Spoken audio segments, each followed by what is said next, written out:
The silent treatment that hurts. Let's get real for a minute. Just yesterday, you were laughing at his texts, maybe even planning your next date, and now, nothing. The conversation is a one-way street, and you're the only one on it. The silence is deafening, leaving you staring at your phone, rereading every last message, and wondering what on earth you did wrong. That gut-wrenching mix of confusion, hurt, and a little bit of panic is a feeling far too many of us know. It's a special kind of awful, this digital vanishing act, and it can make you question everything. You feel invisible, unimportant, and completely disposable. I want you to know, right here and right now, that your feelings are 100% valid. So what is this thing we call ghosting? Let's break it down in the simplest terms. Ghosting is when someone you're dating or talking to abruptly cuts off all communication without any explanation. No, I'm not feeling it anymore text. No, I think we should see other people call. Nothing. Okay, so your mind is racing, trying to figure out the why. It's human nature to search for answers, to want a logical reason for someone's behavior. You might be tempted to construct elaborate theories about what went wrong, but the truth is often much simpler and has very little to do with you personally. One of the biggest reasons men ghost is a deep-seated fear of confrontation. Many people, and men in this context, are not equipped with the emotional tools to handle difficult conversations. The thought of expressing their lack of interest, potentially hurting your feelings, and dealing with your reaction feels overwhelming. So, they opt out. They choose silence because it's easier than being honest. Another common reason is that he was never that serious to begin with. In the world of casual dating, some people are simply exploring their options, swiping and chatting with multiple people at once. You may have been a fun diversion, a temporary interest, but you were not a priority. When someone else more captivating comes along, or when the effort required to maintain the connection becomes too much, they simply drop the conversation and move on. The first and most important step after being ghosted is to give yourself permission to feel everything. All of it. The anger, the confusion, the sadness, the deep, stinging sense of rejection. Don't you dare tell yourself you're being dramatic or too sensitive. A connection you were nurturing, no matter how new, has been abruptly severed without your consent. That hurts. It's a loss. Pushing those feelings down or pretending you're okay when you're not will only prolong the pain. Let yourself cry if you need to, yell into a pillow, journal about how unfair it feels. Acknowledging your emotions is not a sign of weakness. It is the first courageous step toward healing. Once you've allowed yourself to feel the initial wave of emotions, it's time to take your power back. Ghosting can make you feel like a passive victim in your own story, but you are the author of your life, and you get to write the next chapter. This means deleting his number, deleting the chat history, and unfollowing or blocking him on social media. This isn't about being petty. It's about creating a clean slate for yourself.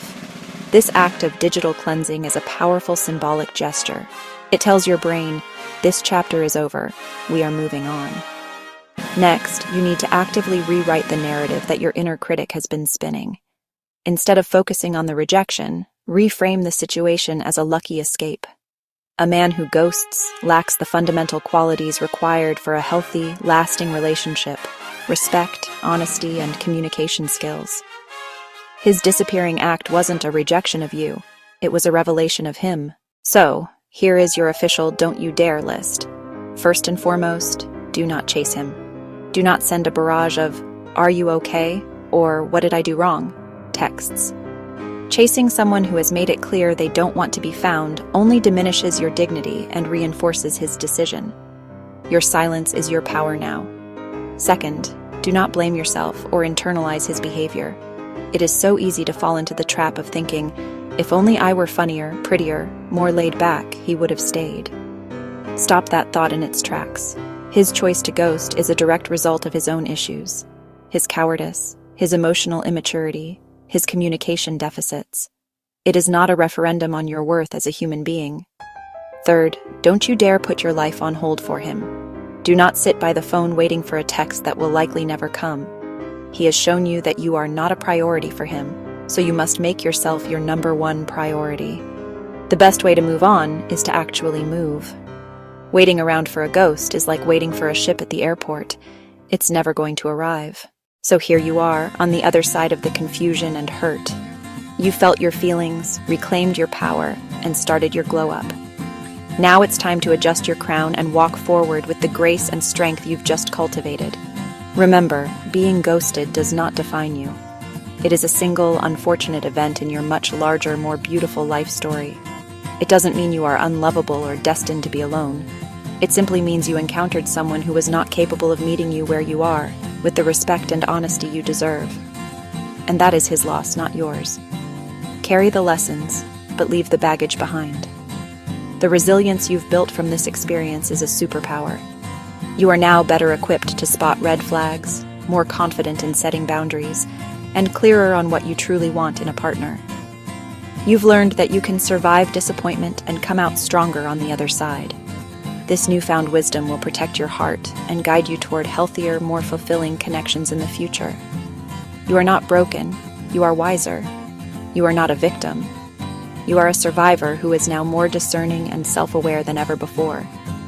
Embrace the future with an open yet protected heart. Don't let one man's cowardice make you cynical about all men or bitter about dating. There are good, kind, emotionally available men out there who know how to communicate and treat women with respect. Your job is to continue being the amazing, high-value woman you are, and to trust that the right person will see and appreciate that. He will be drawn to your confidence, your self-respect, and your vibrant spirit, the very things you've been nurturing through this process. You are worthy of a love that is clear, consistent, and communicative. You deserve someone who would never dream of leaving you in silence, wondering where you stand. Never, ever settle for less. And if you're ready to not just bounce back, but to completely transform your love life and learn how to attract the kind of man who chases and commits, I've put together something special for you. It's all laid out in my ebook, 72 Plus Secrets to Make Every Man Chase You and Commit to You. It's packed with powerful strategies to help you understand male psychology and build unshakable confidence. The link is right there in the description below. Go get it. Your amazing future is waiting for you.